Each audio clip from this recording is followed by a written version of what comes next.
Assalamualaikum warahmatullahi wabarakatuh. Sahabat beriman, semua yang telah dilakukan di dunia adalah hal yang akan kita pertanggungjawabkan di hari akhir nanti. Kalau melakukan banyak amal baik, kita akan masuk surga. Namun, jika tidak, nerakalah balasannya. Lalu, tidak adakah kesempatan untuk masuk surga? Siapakah yang bisa menolong kita? Mengapa orang tersebut mau menolong manusia yang lain? Simak ulasannya dalam video di channel Islam Populer ini. Tapi sebelum lanjut, jangan lupa klik subscribe, like, dan lonceng notifikasi untuk mendukung channel ini agar terus menyiarkan syiar Islam.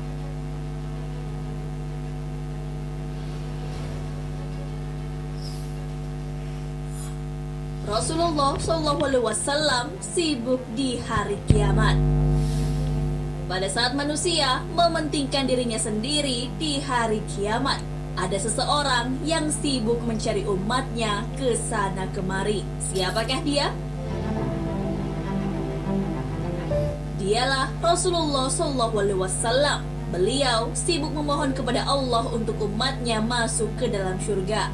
Beliau juga adalah manusia pertama yang dibangkitkan nantinya. Hal ini sesuai dengan hadis dari Abbas radhiyallahu anhu bahwa Rasulullah SAW bersabda, orang yang pertama kali dibangkitkan dari kubur di hari kiamat nanti adalah Muhammad SAW. Karena besarnya perhatian kepada umatnya, Rasulullah SAW sampai menangguhkan doa-doanya sampai hari kiamat. Hal itu untuk menyelamatkan dan membela umat beliau. Hal ini sesuai dengan sabda beliau, setiap nabi pasti memiliki doa mustajab. Hanya saja mereka menyegerakan doa mereka di dunia. Namun aku menunda doa itu demi menolong umatku pada hari kiamat. Insya Allah doa itu akan terwujud. Hadis riwayat Bukhari dan Muslim.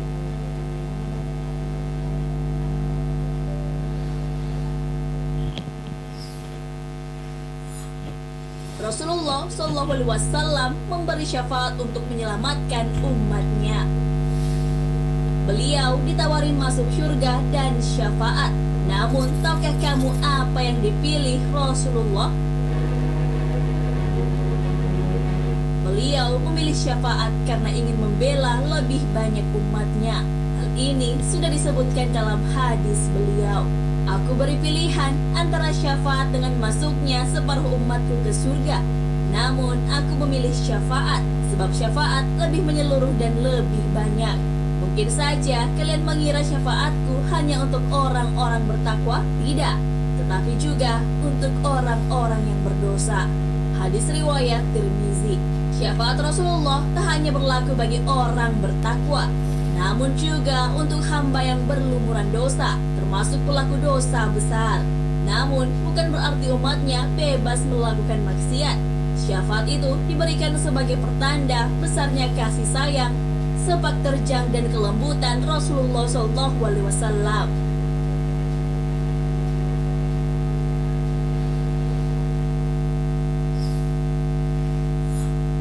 Orang yang ditarik dari neraka. Saat hari kiamat, Rasulullah SAW selalu menanyakan keberadaan umatnya pada malaikat Jibril. Jibril pun mengatakan bahwa umat Rasulullah adalah umat terakhir. Akhirnya, datanglah umat Nabi Muhammad SAW sambil menangis serta memikul beban di belakang mereka. Umat itu datang sambil menyeru, "Wahai Muhammad." Nabi Muhammad SAW bersabda, "Wahai umatku." Mereka berkumpul di sisinya sambil menangis. Nabi pun bersujud sangat lama sampai Allah Subhanahu wa Ta'ala menyuruh beliau bangkit. Rasulullah SAW lalu minta kepada Allah agar umatnya bisa diberikan minum karena terik matahari. Lalu Allah pun mengabulkannya. Setelah memberi umatnya minum, Nabi Muhammad kembali bersujud kepada Allah. Beliau meminta agar umatnya diselamatkan dari sirat. Allah pun mempersilahkan beliau menunggu di ujung sirat yang banyak amalnya berhasil melaluinya.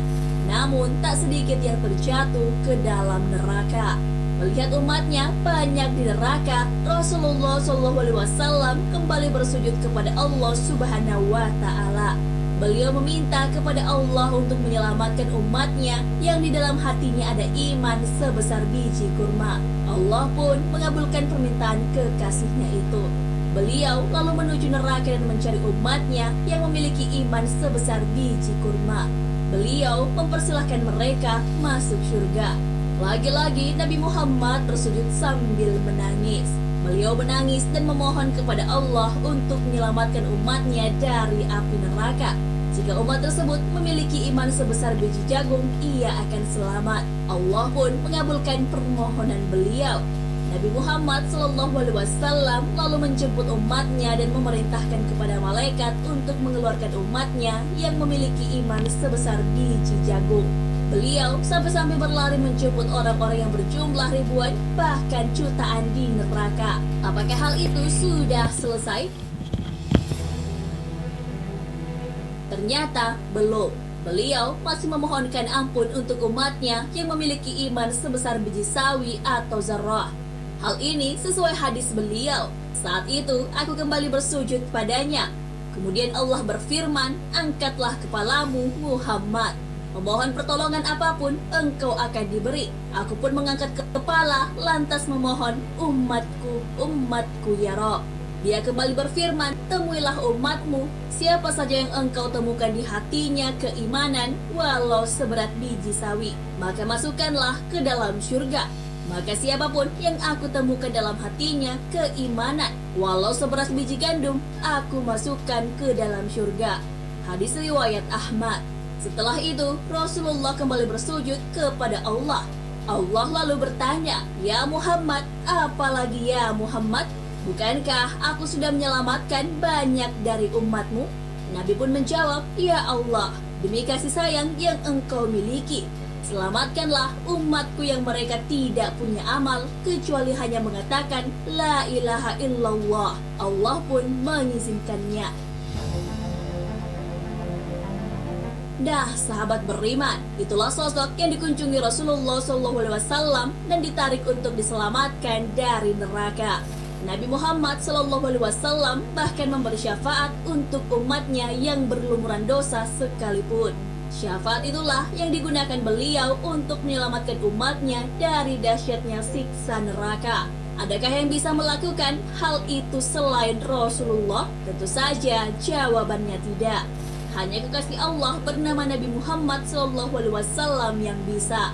Siapapun yang meminta syafaat, beliau akan memberinya. Hal ini sesuai hadis. Barang siapa yang memohon kepadaku al-wasilah, maka pasti mendapatkan syafaat dariku. Hadis riwayat Muslim. Wallahu a'lam bissawab. Sahabat beriman, jangan lupa berbagi informasi dengan share video ini. Karena sebaik-baik manusia adalah yang paling bermanfaat bagi manusia. Wassalamualaikum warahmatullahi wabarakatuh.